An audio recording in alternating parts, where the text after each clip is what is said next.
What is up, midnight tokers, afternoon inhalers, and AM hookah smokers? This is the AM Hookah Podcast.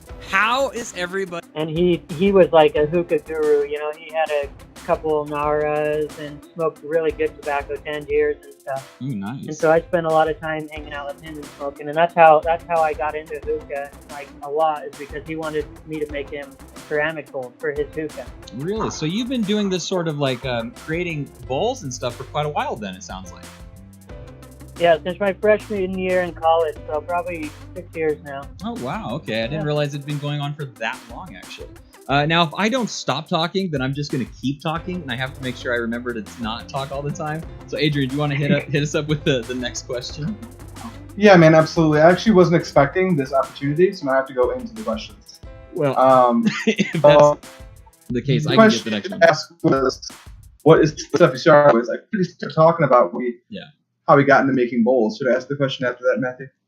Yeah, well, I was curious what got him into making bowls. Yeah, that's the question we'll go with, Brandon. What got you into really making bowls? Because I actually don't own a stone bowl, which is embarrassing, because I consider myself an enthusiast. And every time I look over at all my bowls, I cry, because there's no stone bowl. So I want to know what made you start making bowls. My buddy John, I'm still in contact with him. We talk every once in a while, but he gave me an alien bowl, one of the Hookah John, one of the original alien bowls, and told me to kind of make a replica of that. Yeah. And so I made him a couple bowls just for his personal use and stuff. And after the first 2 or 3 bowls, he started to say, you know, like, these are some of the coolest and best smoking bowls he's ever had.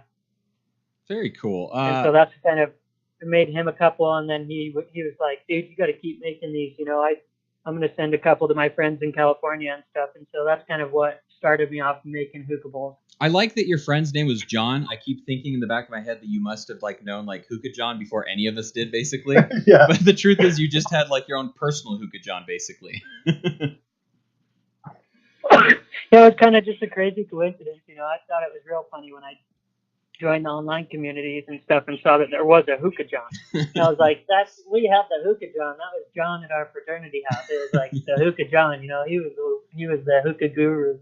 That should become like a what's it called? Like a verbiage to refer to somebody who's really good at hookah. You just call him a John, basically, which is funny because there's other things that are called a John, which we won't get into on this show. But I don't know. That's just kind of a funny thing, in my opinion. Oh my God. Yes. Thank you. Oh, that made this entire show worth it. I'm sure you can hear. Can you hear me okay, Adrian and or Matt?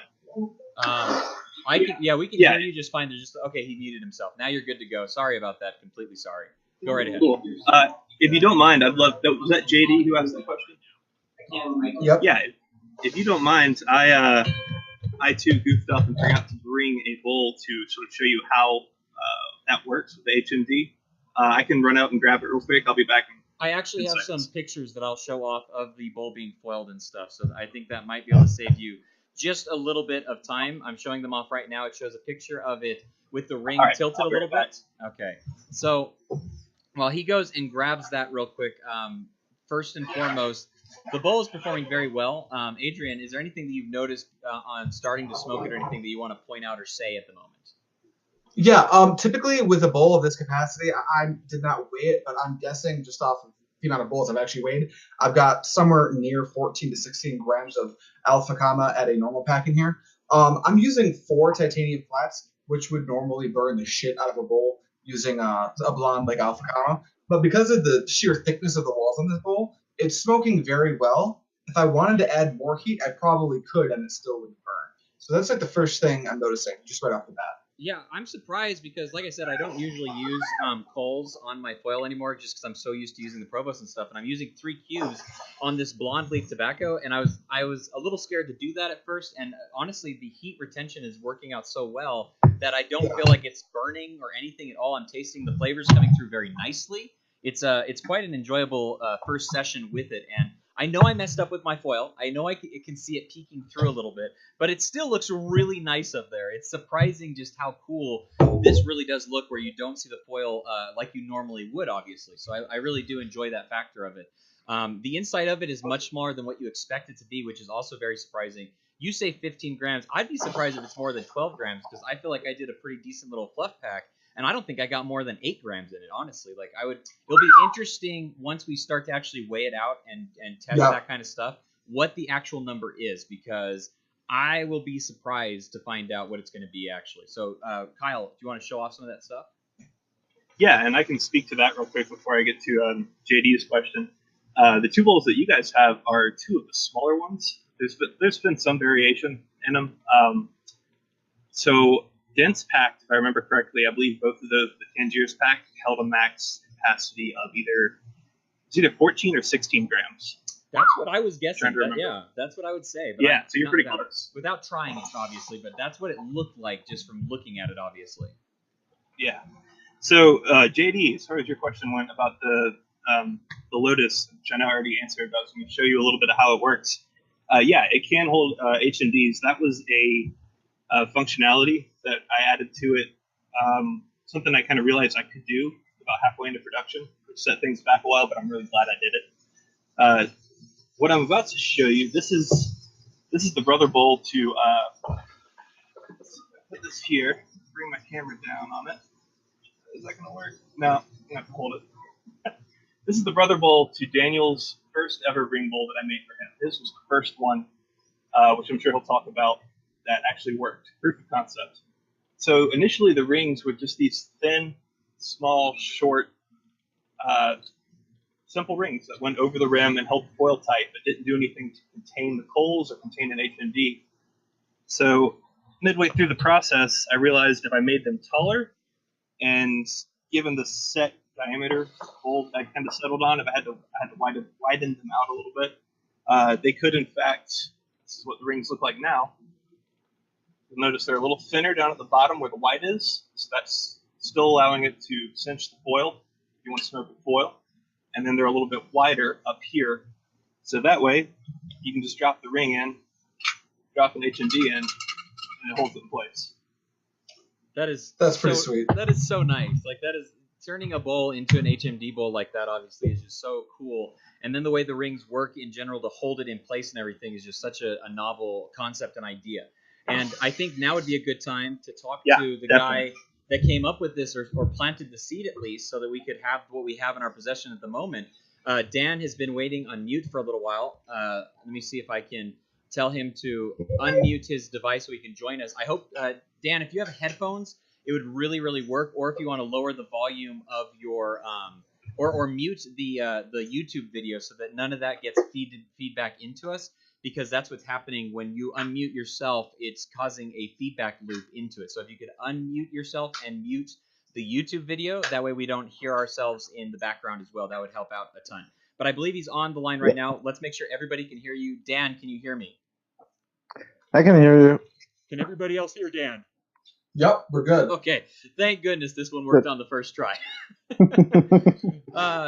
Dan, thank you so much for joining us. You've been a listener of the show for a little while. You actually won one of the Alpha Comma prize packages when we did the big mix contest, and I hope you enjoyed all that Alpha Comma tobacco.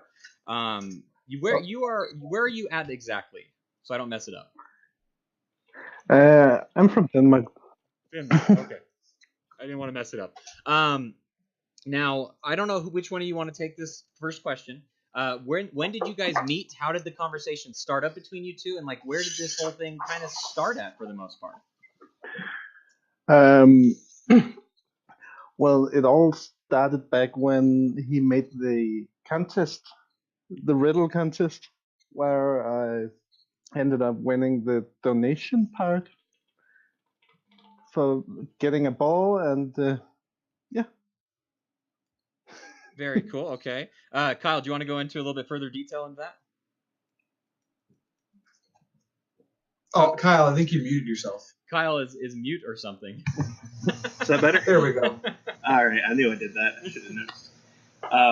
Daniel and I first met back when I did my first ever release of bowls, the first batch. That was back in, I think, spring of 2017, last year. I was just getting started with the bowls, so I didn't want to set a price on them. I wasn't really confident in my craftsmanship yet. So what I did was I did a donation. For those people that won the riddle, solved the puzzle, they could just pay shipping and then donate whatever they liked and get a bowl. And as an incentive, I promised whoever donated the most, I would allow them to design a bowl for me, and then I would do my best to make it and send it out to them for free as a thank you. And Daniel, it took a while for him to get back to me with the idea. I think we were kind of chatting about it for a few months, and he came to me with this insane idea that scared the crap out of me even trying to conceptualize it in my head, which was to put a ring around the bowl to hold the foil tight. And I think I just sat on the idea for a while thinking this is impossible. Maybe he'll come up with another idea, and I'll just sort of play the waiting game. But eventually, I think I had like a spare bowl laying around that I needed to trim. So I just gave it a shot on that one. And after a few attempts with the rings, to my astonishment, it worked. It's such a cool and novel idea, and there's pictures right now, if you guys can see on the screen at the moment, to kind of show off what the bowl is and how it kind of functions and works and stuff. Dan, where did you come up with this idea? What made you think about this concept? Was it the same idea that it morphed into, or was it different when it first started? Like, how did this come to be? The idea came from, well, it came from like the issue of having problems with foil in general. You know, we don't have thick foil here. We don't have the heavy duty stuff, so I always messed up my foil usually. So I just came up with this solution to a problem that kind of cursed to some people. So. Well, it's very forward thinking of you to think like, you know what, this is a problem.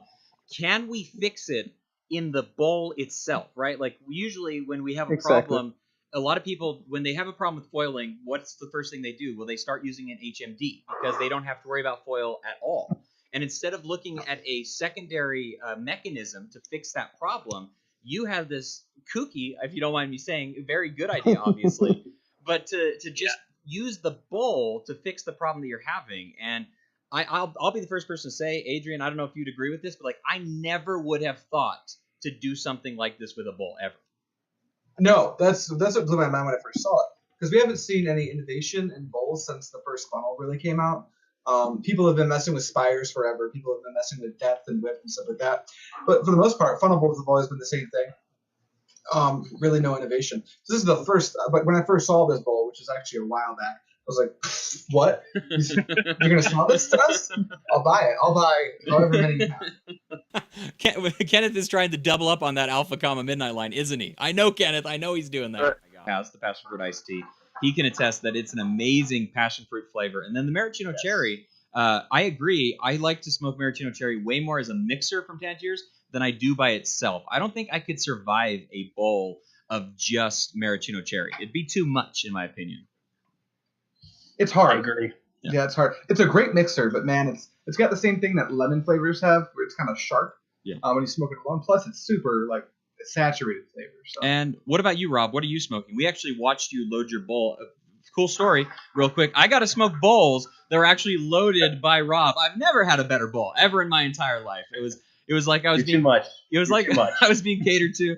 Rob was loading bowls. Hookah Chef was loading bowls. It was absolutely phenomenal. But what are you smoking right now, Rob? So I did the like when you mix everything together beforehand. I forget the actual term right now. I'm still kind of tired, guys. But it is Bermuda Mint from Azure, Bermuda Mint, the blonde and the dark. Yeah, it's both of those, and then it is a mixture of strawberry guava and crow from Starbucks Serpent. Oh, you've been liking that Starbucks Serpent a little bit more, haven't you? Yeah, I put it through its paces, and it's been treating me well. Hearing that from you definitely makes me want to go back and revisit it a little bit. I don't think I'll try Lioness again. I did not care for that flavor at all, but I might try some of the other ones. Stink Mint was a pretty good mint. I thought that from the very first time. But Crow that you've talked about, was it you that was talking about Rogue as well? Rogue was pretty terrible when I initially had it. I don't know about now, but yeah, that first batch was not good. Okay. And then what hookah are you using? I can just take off my webcam and show you guys, right? Hell yeah. There we go. Oh, Carbine, boy. Carbine. I tried a carbine at the expo. I got some thoughts about that bad boy, so we'll have to get into that a little bit. But going into my smoking right now, I'm actually doing a mix of Trifecta Dark Lychee. Oh my goodness, I don't know why it took me so long to finally try this flavor. It's so damn good. And then also, tried it? what? New to you? Yes, I Is bought this new? Oh brand my new, gosh. brand new. Right? So good. It is very, very good. The only thing that I'm waiting for is Alpha Kama to come out with a lychee flavor because I think they would hit it on the head pretty well. And then I'm also smoking an unreleased trifecta flavor, the blonde line. It is peppermint cream. And these two flavors are just melding to be this amazing session right now. It is so damn good. Me and Rob were talking about it a little bit before. You've tried peppermint cream as well. What are your initial thoughts on it? Oh my gosh, it is hands down my favorite trifecta flavor at the time being, which is a big amount of shoes to fill right there. But seriously, Moose just knocked it out of the park. Yeah. Oh, look at you. You're using the template for our guests. Thank you, Matt. Did you like that? You like Using that? Our IP. Very good. That is a really good way to use this. That thing looks so good. Derek, congratulations. Imagine a world where you get home from a long day of getting drunk. Hey, what's going on? did you say Gentis or Genis? Kenneth. Oh, I said Kenneth, man. Oh, Kenneth. Sorry about that. How's it going, Kenneth? What are you up to? No, Man? it's definitely the dentist. I'm changing everything up. I'm going to change that tomorrow. My mistake. But no, everything's good, man. Everything's good. Just listening to y'all, enjoying the day. Very, very cool. Today's my day off, so it is. Oh, very nice, man. A lot of people have Monday as their day off. This is a good day to do a podcast, I guess. Maybe. I don't know. Maybe. We should look So into far, that. it's working. Kenneth, if you could break down your favorite 3 things about the world of hookah, how would you do that? What would be your top 3 things? So, like, the coolest part about that, right, and that's exactly why I call it, is the fact that, like, I first started, like, I knew nothing. And, like, I was so eager to, like, learn more. And then how much I've changed in the past year from just joining all these different communities and whatnot. Mm-hmm. And how, like, tight-knitted these communities are. I just love it. I just love how, like, for instance, I'm going to call Brandon out. Like, I got a stone bowl because I saw Brandon and saw him posting it and was like, these are beautiful. Mm-hmm. And now, like, a stone bowl is something I carry all the time. I'm just eager to, like, message him, talk to him, find out what he's doing next, and, like, you can't do that with anything else. Yes. Right. Hookah is such a cool community. We're all very open to conversations and talking about the product, obviously. I completely agree with you about that. And then, like, sitting around and smoking, like, nowadays that doesn't happen. Everyone's got their cell phones, everyone's got this, everyone's got that. No one wants to sit down and just communicate. But, I mean, with hookah, you have to put down the phone, you have to put down this, and carry a conversation with someone, Mm-hmm. And it just makes it to where it's just really easy to, that party aspect of communication type thing, Yeah, kind of like... It's just lost with our generation so easily. I agree. Yeah, I Kind of like agree with what Adrian does, playing Magic the Gathering and hanging out and just enjoying the time with his friends and smoking. Am I right, Adrian? Exactly. I smoke alone all the time, but I'm right there with you, Kenneth. Like, it's kind of sad because you'll be in the room with like 2 other people. They're on their phones. You're on your phone. It's really hard to get away from because a lot of the communication we do is online now, and you sometimes forget to actually sit down and like realize you're like a human made of like carbon and there are other people around that you need to communicate with. And hookahs are just a really good catalyst to helping that conversation happen. And then what's your third thing, No, I Kenneth? completely agree. Matt, I'm going to have to stop talking to you as much, dude. I'm starting to like Adrian more. I didn't know he played Magic. I play Magic games too. on stuff other than the Switch. I play Magic as well. It's been a long time since I've played it, not going to lie. My collection's pretty damn old, but I still play Magic from time to time. Oh, okay, you just got a few more cool points. Okay, cool. But yeah, that and like showing people my collection, dude. After I got that damn that hookah, you just see people's eyes light up.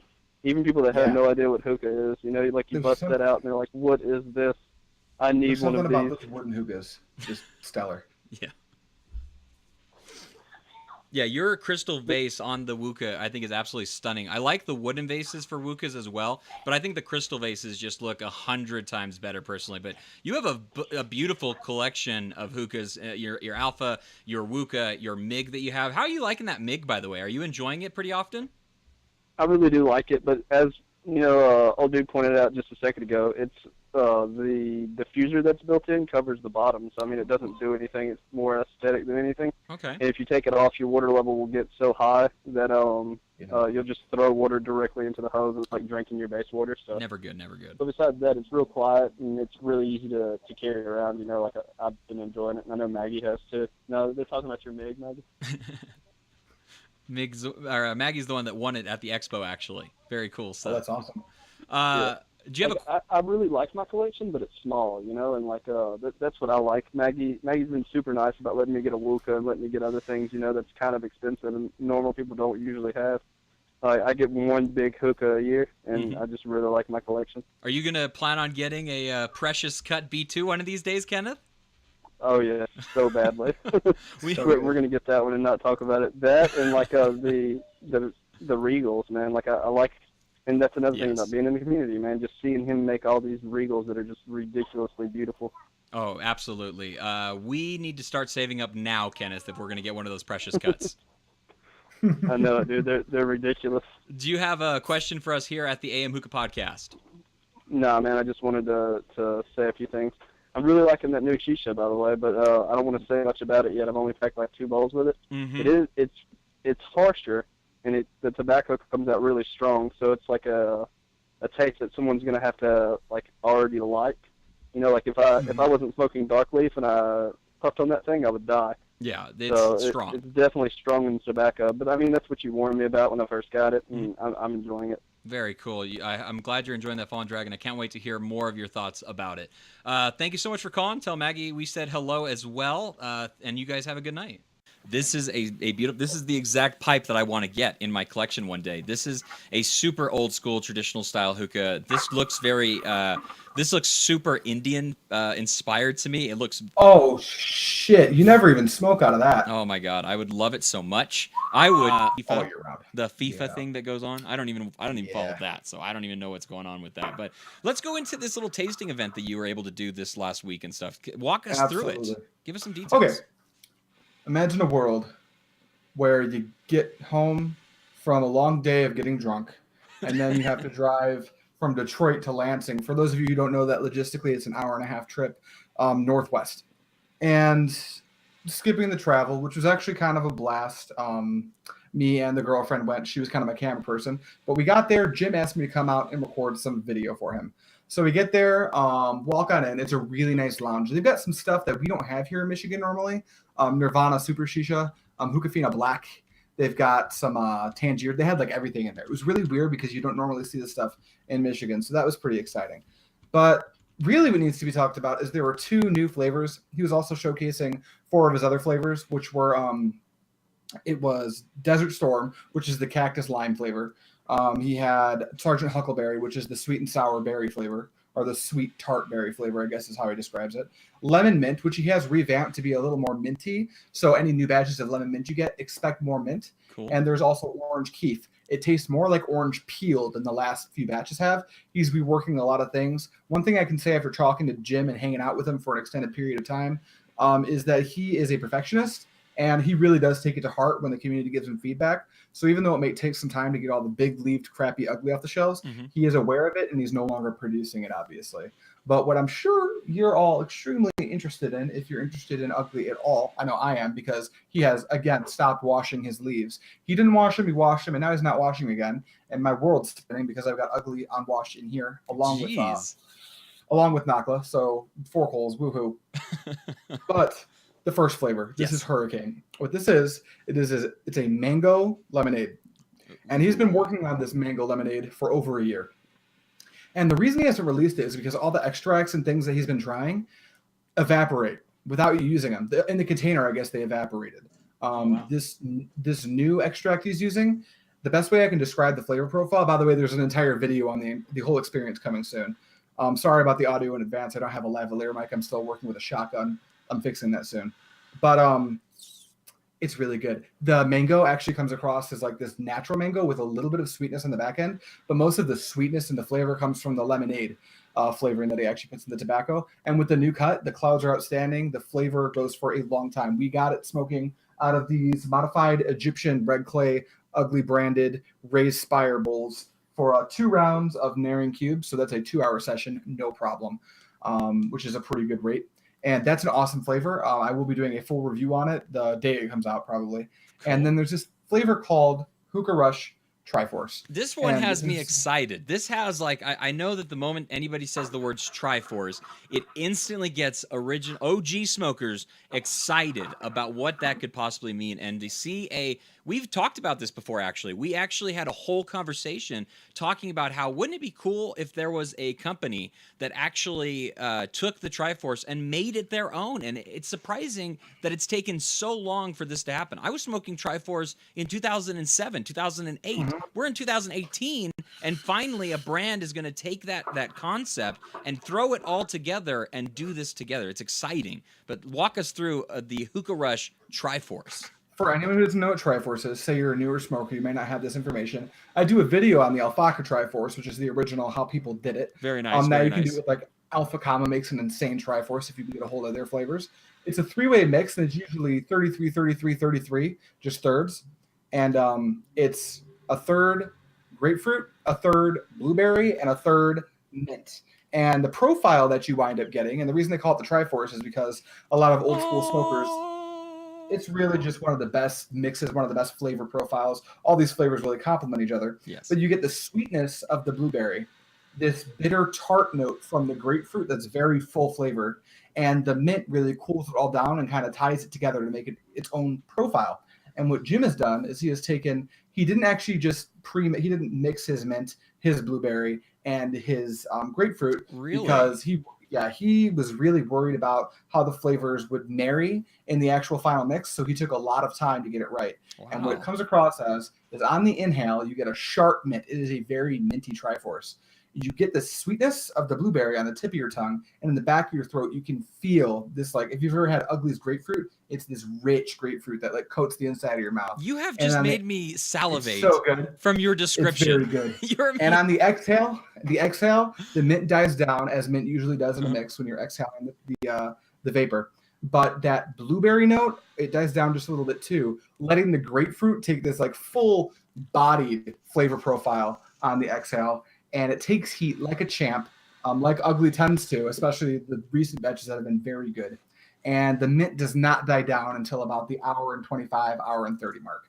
So I am very excited about this flavor, and I'm very excited for people to get their hands on it. We have people in the chat right now. That sounds freaking delicious. That sounds amazing. I mean, this is just you have done a great job selling this to me, because I am salivating over here wanting to try the Hookah Rush. Hookah Rush, if you didn't know, is actually a vendor, a storefront that's over in Ohio, I believe. Is that correct? Mm-hmm. And I think it's Columbus, Ohio. They're partnering up semi with Ugly. They helped him come up with the concept or the idea, or they did a lot of testing for it, I guess, something like that. Christian, a good friend of everybody on Facebook, awesome guy. Him and his partner, they both did a ton of testing. They even did a video on Facebook as well, if you want a little bit more detail on it. But the stuff sounds delicious. This sounds absolutely phenomenal. Wonderful. Let's see. Spoil away. Yes, I need to. Yes, I love when people get surprised. He's pretty surprised right now. I really hope it's sitting in his mail waiting for him. Gus, this is a beautiful hookah. What type of hookah is this? I'm not 100% sure what it is. I can't really. Is it a headquarters hookah?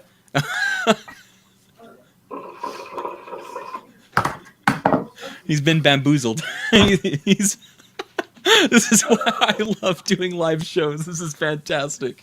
Hopefully blonde, because dark gets me so fucked up, which I can understand. Tristan says dark leaf tobacco because of flavor and longevity. I can understand that as well. Akeem says his favorite is a blonde leaf. I think that's all that I saw right now. So my next question is, which one do you prefer? Which we talked about a little bit. Would you say that overall, Adrian, you prefer dark leaf over blonde leaf? If I was given, like, you had to make a selection, you can only smoke dark or blonde for the rest of your days of smoking, I would just instant dark leaf. And if I had to pick a brand, I'd go Tangiers. It's, like, very simple for me. I'm a simple guy. Okay, understandable. Zach, what about yourself? Do you have a preference, one towards the other? Dark leaf. Hands dark down. leaf? Yeah, there are certain times when I go blonde leaf, but I think if I had to pick, it's dark leaf. I know you're a big trifecta dark guy. Trifecta dark leaf is going to be my favorite. Yeah, I think hands down, yeah. What's your biggest difference between Tangier's Dark Leaf and then also Trifecta Dark Leaf? For me, it's it's going to be the buzz a little bit. 2, it's going to be the presence of the dark leaf notes are more present in Tangier's compared to the Trifecta. Trifecta, I love the ability. It tastes like a blonde leaf to me in terms of I can taste all the different notes. The dark leaf is not overpowering, but it smokes like a dark leaf in terms of the heaviness, the bold flavors. Just that when you exhale, you really feel it, and that's what I like from the Trifecta dark leaf. So that's my biggest thing, and obviously. Tangier's is a little more heat temperamental. Obviously, I can smoke it just fine. But, those late nights, 2 in the morning, when I'm not as paying attention or I'm really hammered, I can just throw the Trifecta in there and I don't have to worry. Or when I'm smoking with guests and they have to heat manage or fix stuff, they can just do whatever they want and Trifecta can always take it. With the Tangier's, it's a little bit more babying, so it's not as, group friendly. I never give anyone the tongs. Like, if people come over to smoke, and they want to smoke Tang, I'm passing them the hose from my pipe. I never set anyone else a Tangier's bowl because they immediately think Hookah's awful because they don't know what to do with the coals. Because you do have to baby it. That's true. John says Tang passion fruit is the be-all and end-all. I used to feel that way too, John. Back in the day, and no joke, that was my absolute favorite. My goodness, we have somebody doing lawn mowing service next to my garage door right now. I apologize if you guys can hear that. Hopefully it's just bugging me. That's $1 million flavor is what Cameron says. Cameron also says Trifecta is king. We also have David saying that Morning Glory for the win is what he says. Morning Glory. I tried so hard. When I got my first 250 of Morning Glory, it was not in stock. And I watched Zach's review, which is the nicest. I can't remember the song you played at the beginning, but it was the nicest thing ever. I saw your review, and I was like, I need this. And I couldn't get a hold of it for like 2 months, and I was pissed. When I finally got it, that's all I smoked for like a month. Raul says you are a true OG if you started with Nakla. I don't disagree with that. That's pretty true. Sweet melon, ooh, that was some good stuff. I used to love that. Oh my! You just spoke to my heart. Sweet melon was the great, and now it's terrible because I've broke myself of melon flavors because of that. I don't like melons at all because of the nostalgia that I have. I love melon. It's so good. I don't anymore, but I used to love sweet melon, man. I used to buy that just $2.50 every single time I ordered, and it was gone before I knew what to do with it. What are some favorites for each brand? Adrian, what are some of your favorite blonde leaf tobacco brands? Trifecta makes a really good blonde if you get the right flavor. I remember I got some P3 and lemon mint back when they had the packaging that would erode because of the citrus that was in the tobacco. That sucked. But for the most part, everything we had from Trifecta's blonde has been awesome. I'm actually a big fan of the coconut ginger flavor. I haven't heard a lot of people talking about that. I actually really like that flavor as a mixer. And then Nakla is obviously just one of the OGs, and I love their double apple. I like to mix it 50-50 with Alfaker's double apple, right when I'll get a 250 of each and just make a 500-gram batch. And Alpha Kama is probably at the tip top of my blonde tobaccos right now, just because they do nail so many flavors in the head for me. Their lemon mint is natural, which is like, that's my favorite flavor profile, and I do not like candy lemon mints. Hold for like Mamone, but there's like different reasons for me liking Mamone, even though it is a lemon drop. But yeah, those are probably my 3 that I'm going to right now. What about yourself, Zach? What are some of your favorite blonde leaf tobacco? Lately, I've been doing a lot of Pure and a lot of Azure, especially because Azure has a lot of new flavors that I haven't had. So that's been my go-to blonde leaf. But of all time, it's still going to be Trifecta. I know when I have a group of people over, friends, I go pack blonde leaf for them because it's easier for them to take, and it's always blonde leaf, and it's usually Trifecta. I can rely on it to smoke well, and just, the flavor profiles are always robust. They're stronger than most brands, so, they can really taste what I'm packing, and they enjoy it. So the traditional blonde leaf stuff for me, the stuff made in Jordan and stuff like that, I don't really care for it because I'm so used to smoking these potent profiles that when I go back to those, it's like kind of like a dud for me. Yeah. And nothing wrong with those flavors, but when you smoke something so strong and so potent, you go back to those traditional brands, you're just like, you left me hanging. Like, so there's nothing here. Al Ryan, Alfaker, Messiah, those are not things you would typically keep in your rotation. No, I go back to them every now and then just to say I did and to make sure, just keep updated on those things. And if I'm going to go Alfaker, it's going to be the grapefruit. Sorry, everyone, about the technical difficulties. Yes. It was kind of the first half of this was a rerun of Season 1. And I'm not going to point any fingers, but I think you guys know whose fault it is. I don't know who you're talking about. Well, I'm clearly talking about FedEx. Clearly, FedEx's fault, right? That's what we decided. Only go with USPS, right? Order a kilo I'm of sorry. Blue Mist using FedEx. And until next time, keep on smoking. Bye. Bye.